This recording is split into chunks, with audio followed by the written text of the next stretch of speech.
सरकार ने जिस नई पेंशन स्कीम यानी यूपीएस का ऐलान किया है, वो यूपीएस आखिर मौजूदा एनपीएस से कैसे अलग है, 2004 से पहले वाले ओल्ड पेंशन स्कीम से कैसे अलग है, इसकी तुलना आपको करके दिखाते हैं। सबसे पहले बात करते हैं वह है आपको पेंशन की गारंटी की। तो यूपीएस यानी यूनिफाइड पेंशन स्कीम, जिसका सरकार ने अभी ऐलान किया है, उसके तहत कम से कम 50% पेंशन की गारंटी दी गई है। लेकिन ये 50% क्या होगा?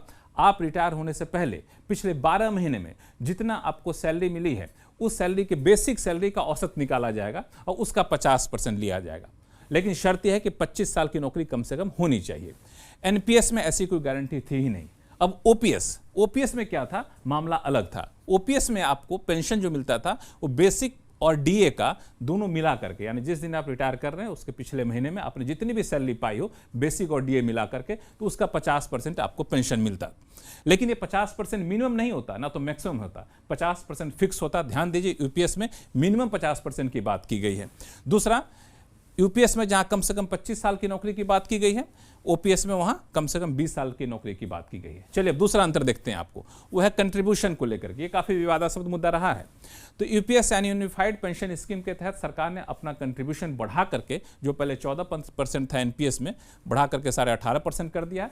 कर्मचारी के कंट्रीब्यूशन एनपीएस में भी 10% था, अभी भी नई स्कीम में 10% रहेगा, उसमें कोई बदलाव नहीं किया गया। और एक बात, हाँ, हर 3 साल बाद सरकार इसकी समीक्षा करेगी, क्या कंट्रीब्यूशन सरकार को बढ़ाना है कि नहीं बढ़ाना है। घटाने की बात तो नहीं होगी, ना तो कर्मचारी कंट्रीब्यूशन का बढ़ाने पर विचार किया जाएगा।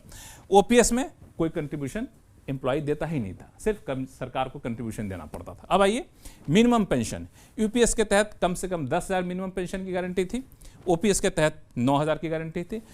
यूपीएस के तहत कम से कम 10 साल की नौकरी की जरूरत है, इसमें भी 10 साल नौकरी की जरूरत है ओपीएस के तहत मिनिमम पेंशन के लिए। एनपीएस में ऐसा कोई प्रावधान था ही नहीं। अब आइए वह है फैमिली पेंशन।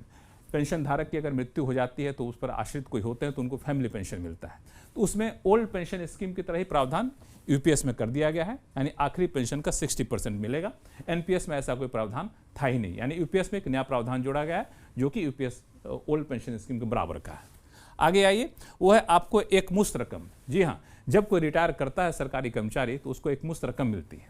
और रकम कितनी मिलेगी?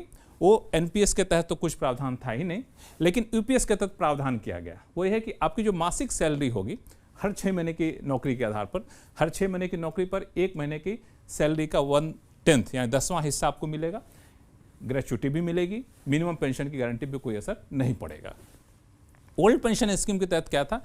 एम्प्लॉय ने अपने नौकरी के दौरान जितना भी कंट्रीब्यूशन किया है उसका 100% आपको मिल जाएगा। रिटायरमेंट करते ही पूरा कंट्रीब्यूशन आपको वापस कर दिया जाएगा ब्याज समेत, और ग्रेच्युटी पे कोई असर नहीं पड़ेगा।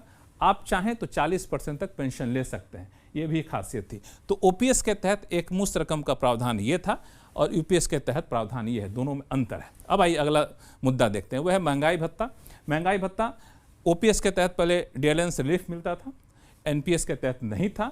अब नई स्कीम में सरकार ने इसको वापस से जोड़ दिया है।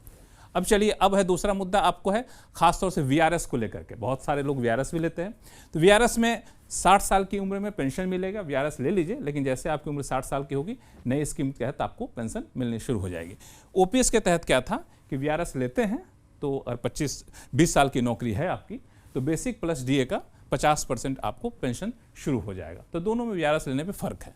अब आइए कि यूपीएस लागू किन पर होगा। बहुत सारे लोग सवाल पूछ रहे हैं कि हम पर लागू हुआ, क्या हम पे लागू हुआ। तो बता दूं कि राज्य सरकार के जो कर्मचारी हैं उन पर लागू होगा, बशर्ते कि उनकी सरकार ये फैसला लेती है। तो सरकारी बैंक, सरकारी कंपनियों पर लागू नहीं होगा, और निजी कर्मचारी, हम जैसे निजी कर्मचारी, उन पर भी ये लागू नहीं होगा। बिल्कुल साफ साफ सुन लीजिए।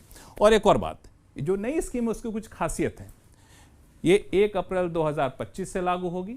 जो लोग एनपीएस को चुन चुके हैं वो भी चाहे तो नई स्कीम में शामिल हो सकते हैं।